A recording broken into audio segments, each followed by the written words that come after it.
wese ako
Agasano mwiruko dashira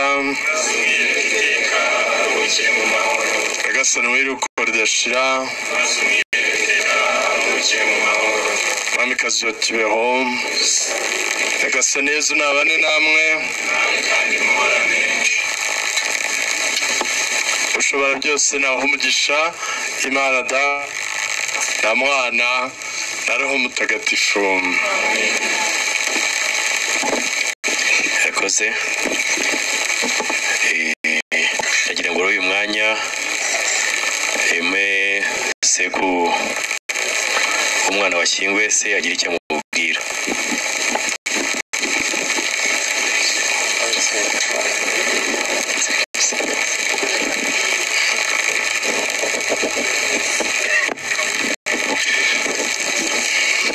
Murakoze ngira ngo kurera neza, kubyara neza, kugira umuryango mwiza cyane cyane n'amahirwe yo kubigira ikikawa uri umukristo,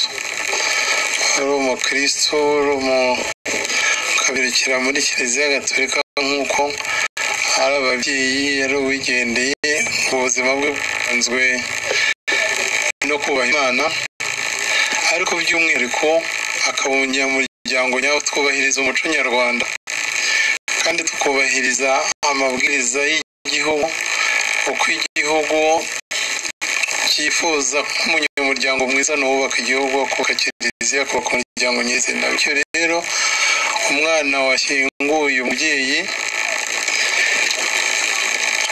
nk'umuryango twabiganiyeho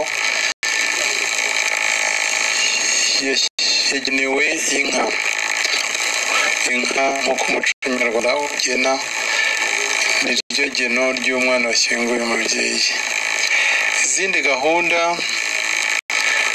tumaze imisi turi ku kiriyo, kandi nanone n'ubuzima bugomba gukomeza, ariyo mpamvu ikiriyo gisojwe, ariko izindi gahunda zindi zigenda zikurikirana nk'uko gahunda z'umuryango, gahunda zigomba kubahirizwa z'igihugu, gahunda za Kiliziya zose n'ubundi abanyamuryango abakristo baramenyeshwa babinyujije mu ikoranabuhanga. Gahunda zose zigenda zigira igihe cyazo, uko umuryango wisuganya ushaka kugeza ku banyamuryango ibiri ngombwa, ibikorwa bigomba gukorwa, muzajya mugenda mumenyeshwa. gukaraba nk'uko bisanzwe kugira ngo uko twatangiye umunsi naho tugereje. Ndabona na gahunda n'Imana yakomeye kutuba hafi, ikirere kimeze neza, ni kuri Nyirangarama, ni hafi cyane, umuhanda ni nyabagendwa, kandi nawo ni umuhango wubahirizwa n'ubundi usoza gahunda z'uyu munsi. Nabyo ni ugukomeza gushyigikira no gufata mu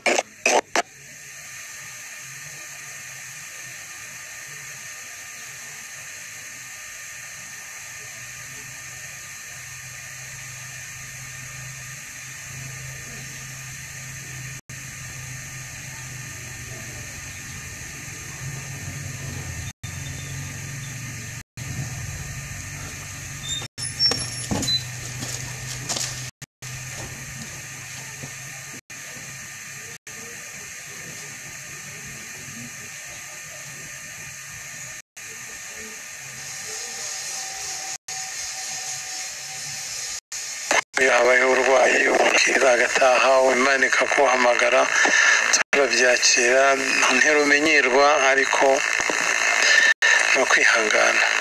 Murakoze.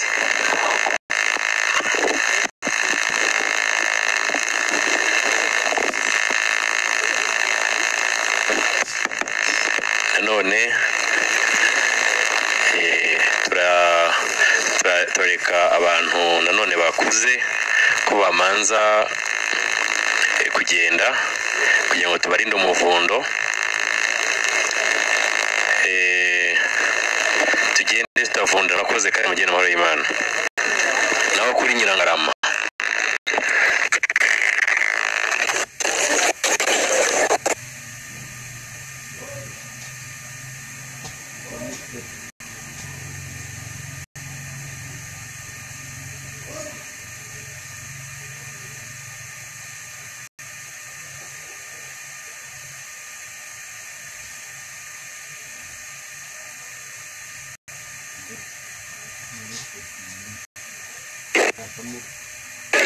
umuriro tugende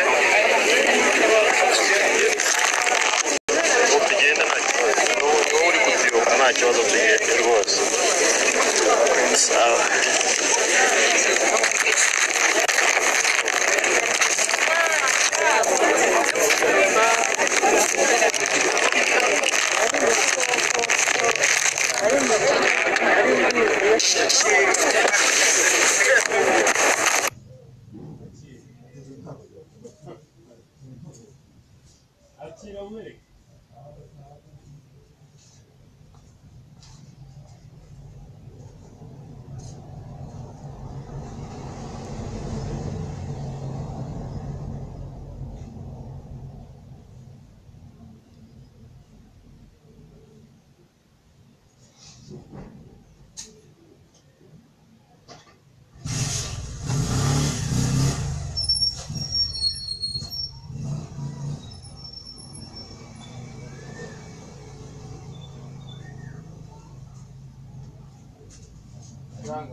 Banga make burya ntabwo nayemera. Ni ikintu yaguhendaga. Nabo yabahaye ahubwo gashaka kuyasigara na kandi ntabwo ndetse kugura. Harimo za 5, 5, 5